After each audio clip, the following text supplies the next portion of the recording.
Max, which is first, what's your name? Max Wilson, and I'm the Water Resource Management Advisor at the City of Phoenix. What does that mean?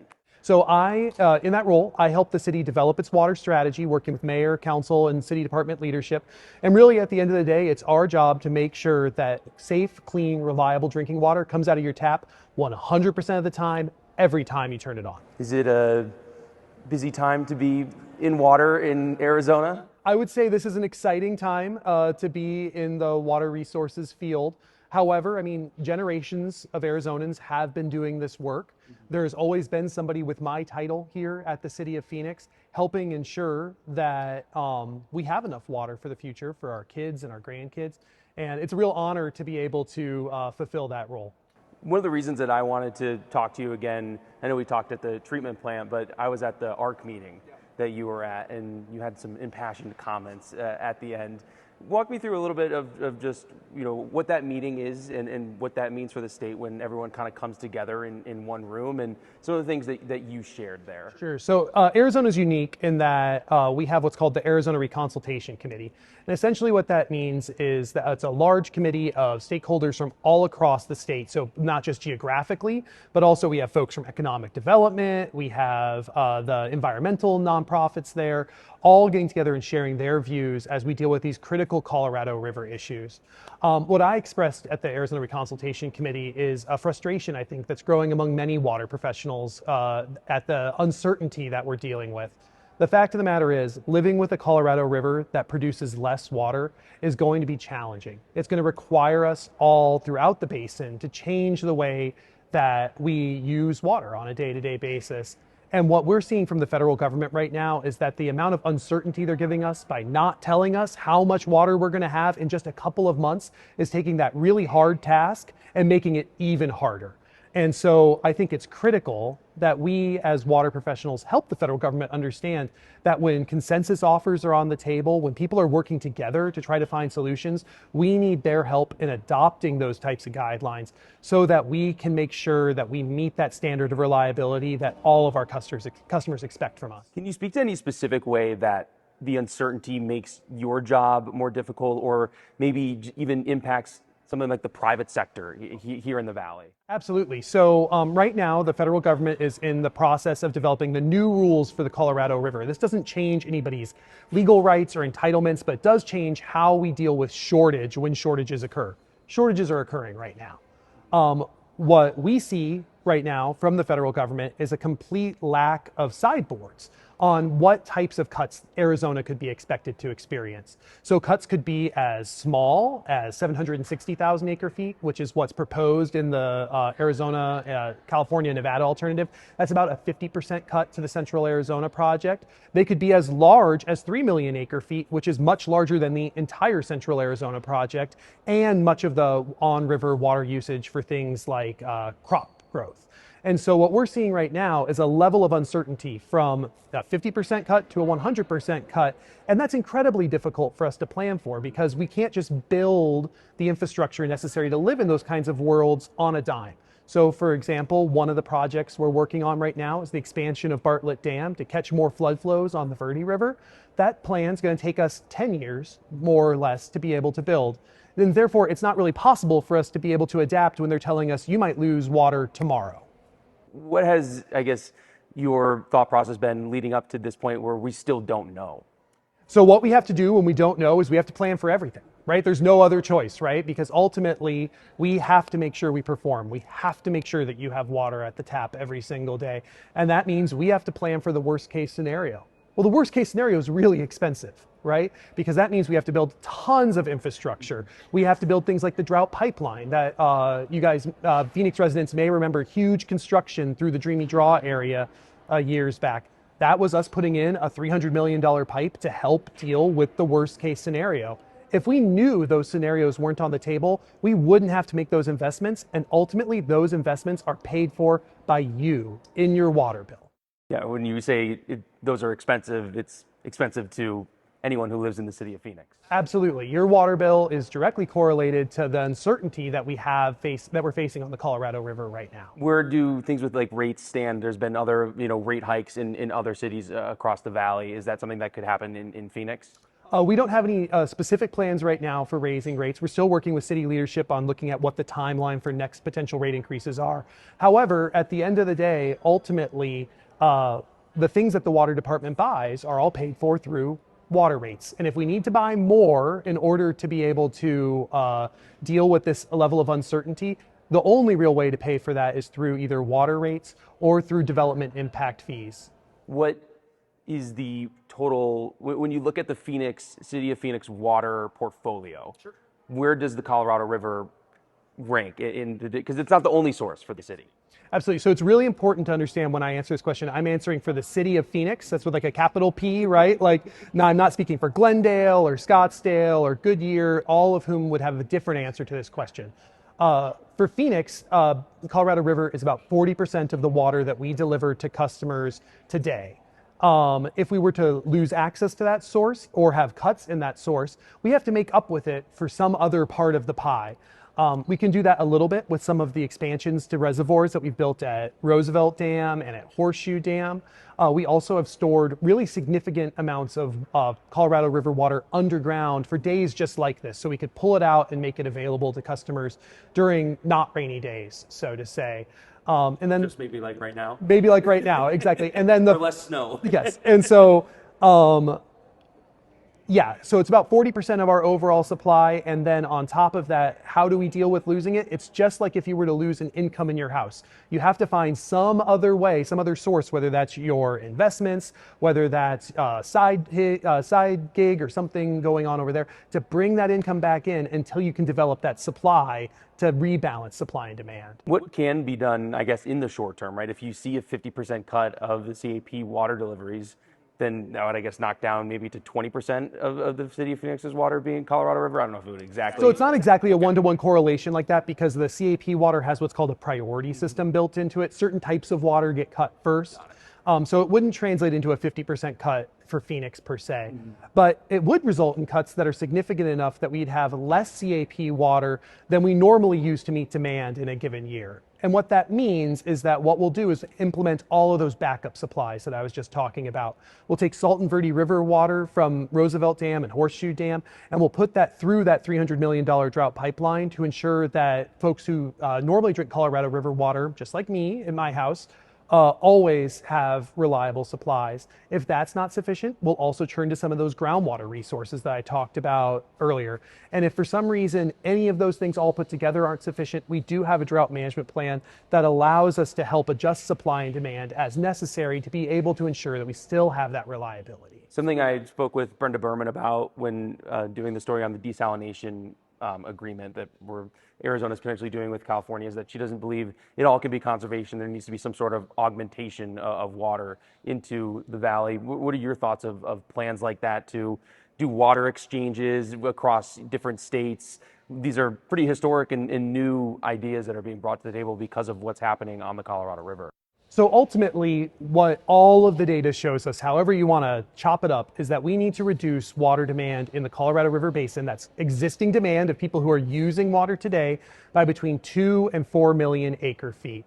In order to do that, to make changes of that significance, we're going to require us to be able to make changes across all states and across all sectors. So for context, the total municipal water use of every single city, whether it's Denver or LA or Phoenix or Las Vegas, all of that combined is about 2.5 to 2.6 million acre feet. So we need to take all of demand larger than that and reduce that, get that amount of demand to stop. In order to do that, we're going to need an all hands on deck approach. We're going to require that we look at all of the options that are on the table. Cities like Phoenix are going to have to do more. Agriculture is going to have to do more, and we're going to need to be able to bring in additional supplies to augment our portfolios here. So if anybody tells you that there's a silver bullet, they're not telling you the truth. It's really a silver buckshot approach, right? We need to take every option that's on the table and develop them as quickly as possible. When you hear from residents that they have fears over water, right? Or is it going to be a situation where the Colorado River dwindles and I'm going to turn on my faucet and nothing's going to come out? How do you respond to those types of concerns from people here in the state? So our job here in the City of Phoenix Water Services Department, and your job as a resident, are to make sure that that day never comes, right? On our end, that requires us to make sure that we're making the types of investments that are going to provide water security over time, whether that is in wet water itself, whether that's in these interstate exchanges you were describing earlier, whether that's in the infrastructure to distribute water. We're going to do our part and make sure that we do all of that. I'll say though, we also need our residents to do their part, right? And ensure that their use of water is safe and responsible. And what I mean by that is, do you feel good about all the water use in your home? So as an example, I've got 3 kids, they're all under 11. All of them like taking the longest showers on earth. I don't feel good about that water use. That's water use that they hear from me about all the time, and we are working on reducing, right? However, I think about my little patch of grass I have in the backyard, which for those 3 kids is the single most important thing we own. Well, I make sure I water it responsibly. I make sure that it doesn't get more than it needs. And then after that, I feel good about it, right? I don't feel bad about my kids having the types of landscapes that they need to be able to survive and thrive, right? And so what I ask from every resident in Phoenix is, do you feel good about the way you're using water? Can you count for every one of those drops? That's all we're asking you to be able to do. Arizona actually is using less water, right, than it did 50 years ago, right, with the massive amounts of population growth that has happened during that time. How is that possible? So this is the number one question that we get, and frankly, I'm going to warn you, it's my favorite thing on earth to talk about. So I may talk you too long. So Arizona as a whole is using less water than it did in its past, and also all of the individual cities. So I think about Phoenix, for example. Phoenix is using less water today than it did in the early 2000s. And then the question is like, how? Like, how can that possibly be true if I know population is going up, if I know I'm seeing this huge amount of industrial development that we've never really seen before in Phoenix? How can it be that demand is not going up? And the answer to that is conservation. It's that all of us have gotten so much better at using water in our day-to-day lives. So, for example, I was born and raised in Phoenix, and I remember when I was a kid, it was pretty normal for everybody to have a grass front and backyard. And if you drive around the kind of non-SRP parts of Phoenix today, you don't see that anymore. Up in my neighborhood, it's actually very difficult to plant grass in your front yard because of the HOA and CCNRs and things like that. And in total, only 9% of homes today have predominantly grass front and backyards in Phoenix. And that's an enormous water savings.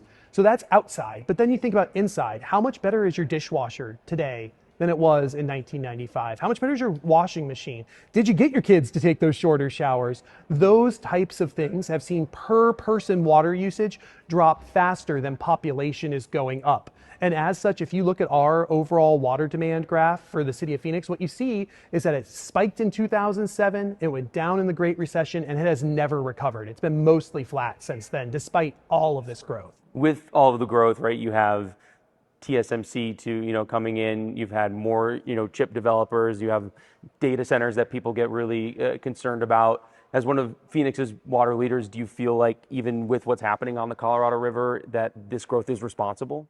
So I do feel like this growth is responsible, and I think it's responsible for a few different reasons. And the best example of this actually is TSMC itself. So one of the things that TSMC has committed to is directly recycling 100% of its non-evaporated water, right? So they lose some water during their manufacturing process, but everything that would have otherwise gone to the sewer will go to an industrial reclaimed water plant that they're constructing at their expense, that they're operating at their expense, in order to reduce the impact that they could otherwise have on our water resource portfolio. And what that means for folks like you and me is that we're going to get a lot of the benefits that come with a TSMC coming to town, the jobs, the economic growth, the sales tax that comes from all of those things, so that we can have the type of community that we want to have. And we're going to do that while using as little water as possible. And that's why it's been so great to see TSMC come to Phoenix with really what I would say is a Phoenician's mindset of making sure that we get the most out of every single drop of water we can access. You, I'm assuming, hear a lot about the data centers too. Is that a concern for you with the amount of data centers that have popped up in the water use associated with those? So this is one of the areas that our city council has led on. Our city council has a data center policy that really works more on the planning and development side than on the water department side. I think it's important that we be able to ensure that the community has a voice as these types of choices move forward, because even if dry cooled data centers don't use as much water as they would have in the past, the electricity generation that goes along with it can use a substantial amount of water. And that's why I'm really thankful as a City of Phoenix staffer for the leadership that our mayor and council have showed on that issue. When you look to this summer and what might come down from the federal government, and then further down the line, 3, 5, 10 years from now, what is your hope for, I guess, what happens when it comes to the Colorado River cuts, and then Phoenix's water security beyond that moving forward? So first, I think I'd say as we think about those cuts, even though this doesn't sound like a whole lot of time, today we're sitting here in early June. Water orders for next calendar year are due in October. We have a very small amount of time between here and there to make all of the plans that we have for 2027. And as such, every single day matters. And it is critical that the federal government give us certainty, at least about what to expect in 2027, as soon as humanly possible, so that we can begin making those plans, so that we can come to mayor and council and the community, tell them what those plans are, and ensure that we can implement them moving forward. So in the short term, that's what we need. We absolutely need that level of certainty today. Can I ask you, in the short term, is there any concern about not being able to deliver all the water that's needed? In the short term, no, but that's because we have stored the amount of water that we have for these backup times of need, and we have a drought management plan that will allow us to be able to do whatever we need to be able to balance supply and demand if necessary. So if for some reason we were to get cuts far beyond what we are anticipating or what's considered in the 3-basin state plans, then we would talk about, well, what are the things we need to do with the community to reduce the amount of water that we're using to ensure that that day never comes. Because we will not let that day come. We cannot let that day come.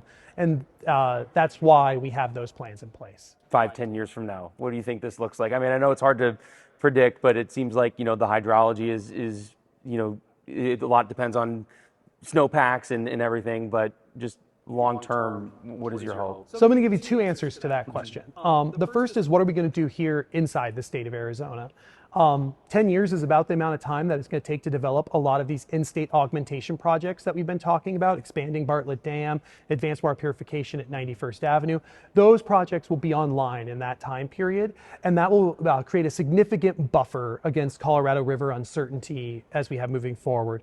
However, it's really important that people understand that those types of projects alone, living within the state of Arizona, cannot fully replace the Colorado River. We cannot generate a whole Colorado River's worth of water just from our additional in-state water resources.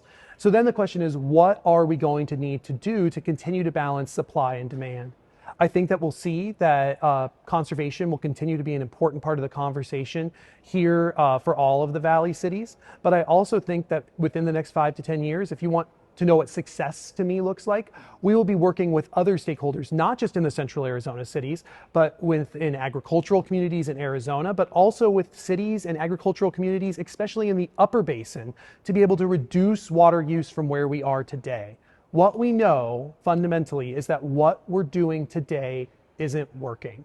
And what's distressing for us to hear here in the lower basin from the upper basin is that they just want to keep doing business as usual. Business as usual isn't working. And in order to solve a problem this magnitude, everybody in the entire basin, including Phoenicians, are going to have to step up and do more. Appreciate your time, Max. I wanted to go back to one thing because you brought up the reclamation plant. It's in North Phoenix, right? What's the timeline on that in terms of the construction? We have 3 advanced water purification facilities in planning right now.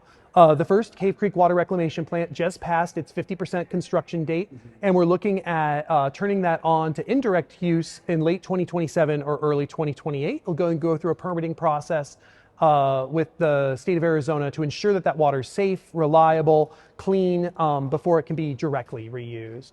We're starting design on a second plant called the North Gateway Water Reclamation Facility. Literally as we speak, they're in the contracting process of all of that. We're very excited to see that plant moving forward with a $179 million grant from the Bureau of Reclamation to support this important work and show federal leadership on reducing the amount of Colorado River water that Phoenix needs overall. And then we have a third plant at 91st Avenue Advanced Water Purification. That's our largest regional facility.